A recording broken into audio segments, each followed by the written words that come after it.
సభాధ్యక్షులు ఈరోజు దళిత head master Ramulu గారి పైన మతోన్మాద మూక దాడులు నిరసిస్తూ ఈ సమావేశాన్ని పెట్టినందుకు వారికి అభినందిస్తా ఉన్నాం. చాలా దుర్మార్గమైనటువంటి చర్య అది. ప్రభుత్వ పాఠశాలల్లో ప్రభుత్వ ఉపాధ్యాయులు ఇవాళ ధైర్యంగా పాఠాలు బోధించలేని ఒక స్థితిలోకి ఇవాళ సమాజం వెళ్తా ఉన్న పరిస్థితి ఉన్నది. ముఖ్యంగా మతోన్మాద మూకలు ఆర్ఎస్ఎస్, బజరంగ్ దళ్, విహెచ్పి లాంటి సంస్థలు తెలంగాణలో బరితెగించి ప్రతి ఒక్క చిన్న అంశాన్ని వివాదాస్పదం చేసి దాని చుట్టూ మతోన్మాద మత విద్వేషాల రాజకీయాలని కేంద్రీకరిస్తూ ఆ రకంగా మత విద్వేషాలను రెచ్చగొట్టేదాని కోసం వాళ్ళు చాలా ప్రణాళికబద్ధంగా కృషి చేస్తూ ఉన్నారు. గతంలో మల్లికార్జున ఘటన జరిగినప్పుడు కానీ లేదంటే ఇంకొక ప్రాంతంలో మరొక ఉపాధ్యాయుడి మీద దాడి కానీ తెలంగాణలో ఒకప్పుడు ఈ సంస్కృతి ఉత్తర భారతదేశంలో ఉండేది. గత 10 ఏళ్లుగా భారతదేశంలో మతోన్మాద బీజేపీ అధికారం చేపట్టిన తర్వాత భారతదేశంలో మత విద్వేష రాజకీయాలకు మతోన్మాదాన్ని ఆధారంగా చేసుకొని రాజకీయాలు చేయడానికి హిందుత్వ రాజకీయాల కేంద్రంగా రాజకీయాలను నడపడం కోసం బీజేపీ చాలా కుట్రపూరితంగా ప్రణాళికబద్ధంగా వ్యవహరిస్తుందని చెప్పడానికి దాడులన్నింటిని మనం చూడాల్సినటువంటి అవసరం ఉంది. అందుకని అది కేవలం రాములు గారి మీద దాడి అని అనుకోవడానికి వీల్లేదు. అసలు మనం చాలా సందర్భాల్లో మనం ప్రభుత్వ హాస్పిటళ్లలో, ప్రైవేట్ హాస్పిటళ్లలో, ఆర్టీసీ బస్సులలో ప్రయాణం చేస్తున్నప్పుడు అనిపిస్తుంది మనకి విధుల్లో ఉన్న అధికారుల పైన దాడులు చేస్తే చట్టపరమైన చర్యలు తీసుకోవడానికి ఈ సెక్షన్లు వర్తిస్తాయని చెప్పేసి ఉంటుంది.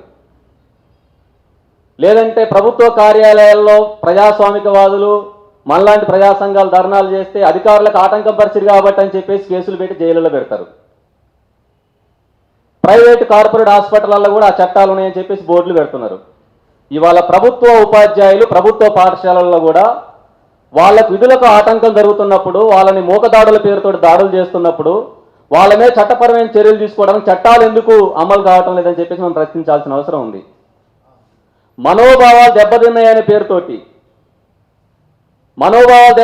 పేరుతోటి అయ్యప్ప వేషధారంలో ఉన్నటువంటి ఒక విద్యార్థికి కాలు తన్నిందని చెప్పేసి తన్నకున్నా వాళ్ళు క్రియేట్ చేసి విద్వేషాన్ని రాజకీయాల ఆధారంగా వాళ్ళు ప్రచారం చేయాలని చెప్పి ప్రచారం చేస్తున్నప్పుడు ఒక ప్రధానోపాధ్యాయుడి మనోభావాలు దెబ్బతినలేదా? వాళ్ళందరూ వచ్చి 50 మంది వచ్చి ఒకేసారి మూకదాడి చేస్తే ఉపాధ్యాయ సంఘాలను గొంతెత్తాలి కదా.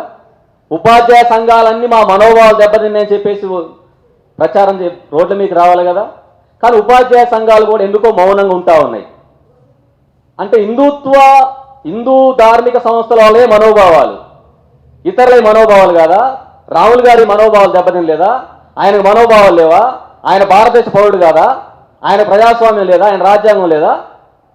అందుకనే మనం డిఫెన్స్లో పడిపోతున్నాం.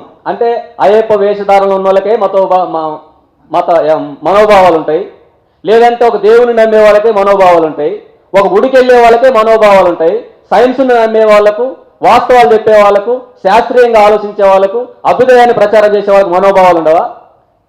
అందుకనే ఇట్లాంటి ఘటనల మీద మనం డిఫెన్స్లో పడిపోతూ ఉంటాం. అందుకే ఉపాధ్యాయ సంఘాలు కానీ ప్రజాస్వామిక సంఘాలు కానీ అందరూ కూడా దీన్ని గొంతెత్తి ఖండించాల్సినటువంటి అవసరం ఉంది. ఇటీవల కాలంలో ఒక రిపోర్ట్ వచ్చింది. ప్రపంచవ్యాప్తంగా 198 దేశాల్లో ప్యూర్ అనేటువంటి ఒక రీసెర్చ్ సెంటర్ ఒక సర్వే చేస్తే మతోన్మాద భావాజాలం ఆధారంగా సామాజిక జీవనంలో మతోన్మాదం బుసలు కొడుతున్న దేశాల్లో మొదటి ర్యాంకులో భారతదేశం ఉందని చెప్పేసి వచ్చింది. అంటే భారతదేశంలో ఎన్ని మత విద్వేష ఘటనలు జరుగుతున్నాయో అర్థం చేసుకోవచ్చు మనం. ఒక ప్రభుత్వ పాఠశాలలో కుండలో నీళ్ళు తాగితే వివక్ష పేరుతోటి ఆ విద్యార్థిని కొట్టి చంపుతారు. ఒక దళిత గిరిజన అమ్మాయిని గుడిలో అత్యాచారం చేసి చంపుతారు, ఎవరు మాట్లాడరు. ఉత్తరప్రదేశ్ లాంటి రాష్ట్రాల్లో ఎక్కడొక్కడ అమ్మాయిల మీద అత్యాచారం చేసి క్రూరంగా చంపేసి శవాన్ని కూడా దొరకనే కూడా చేసి అనేక రకాల అత్యాచారాలు చేస్తుంటారు. ఇవాళ గుడుల పేరుతోటి, దేవుడి పేరుతోటి, భావాల పేరుతోటి అత్యాచారాలు చేసి, హత్యలు చేసి అనేక రకాల కుంభకోణాలు, అవినీతి అక్రమాలు పాల్పడే అందరినీ వాళ్ళ దేవుళ్ళుగా, వాళ్ళ మంచి ఆదర్శ పురుషులుగా కొలుస్తున్న సమాజం అనేది. అందుకని చర్చలు జరగాలి. ఇవాళ ఏ మతం అయినా సరే అది హిందూ మతోన్మాదమైనా, ముస్లిం మతోన్మాదమైనా, క్రిస్టియన్ మతోన్మాదమైనా ఇవాళ మత చిహ్నాలని ఆధారంగా చేసుకొని ప్రభుత్వ విద్యా సంస్థల్లోకి రావచ్చు అనేటువంటిది కూడా చర్చ జరగాల్సిన అవసరం ఉంది. ఇప్పుడు కన్యాస్వామి అయ్యప్ప మాలేసుకొని స్కూల్కి వస్తే ఆయనకి ఇతరుల వల్ల ఏం ఆటంకం జరగదయ్యా? ఇవాళ అనేక రకాలుగా అలవాట్లు వాళ్ళందరూ అక్కడికి వస్తారు కదా, మరి వాళ్ళందరి ఉంటాయి కదా, నాన్ వెజ్ తినే వాళ్ళు ఉంటారు, రకరకాల అలవాట్లు ఉన్న వాళ్ళు ఉంటారు, ఆహారపు అలవాట్లు ఉన్న వాళ్ళందరూ ఉంటారు. కాబట్టి ఇట్లాంటి అన్నిటి కూడా కేవలం దళిత ఉపాధ్యాయుడు కాబట్టి, రాములు గారు దళితుడు కాబట్టి ఆయన మనం ఇది వాళ్ళు ఏదో దళితుడు కాబట్టి రాములు గారు పాపం మౌనం ఉంటుంది కాబట్టి కాదు. ఇది తెలంగాణలో మతోన్మాదం మేము మా జోలికి వస్తే ఎలా ఉంటుందని చెప్పడానికి వాళ్ళు ఇట్లాంటి ఘటనలు ఉపయోగించుకుంటున్నారు. భవిష్యత్తు మాదే, మా జోలికి వస్తే మేము ఊరుకోమని చెప్పేసి. అంటే పుస్తకం రాస్తే దాడి చేస్తారు, లేదంటే ఒక భావ ప్రకటన స్వేచ్ఛ ప్రకటిస్తే దాడి చేస్తారు. ఎక్కడ రాకపోయిందంటే ఇవాళ తెలంగాణలో ఒక పుస్తకం రాస్తే నువ్వు ఎందుకు ఆ పుస్తకం రాసినావు చెప్పేసి దాడి, ఒక బుక్ పేరులో బుక్ స్టాల్లో ఒక పుస్తకం అమ్మితే ఈ పుస్తకం నువ్వు ఎందుకు అమ్ముతున్నావు అని చెప్పేసి దాడి, నువ్వు ఎందుకు మాట్లాడుతున్నావు అని చెప్పేసి దాడి, ఎట్లా పాట రాస్తావు అని చెప్పేసి దాడి.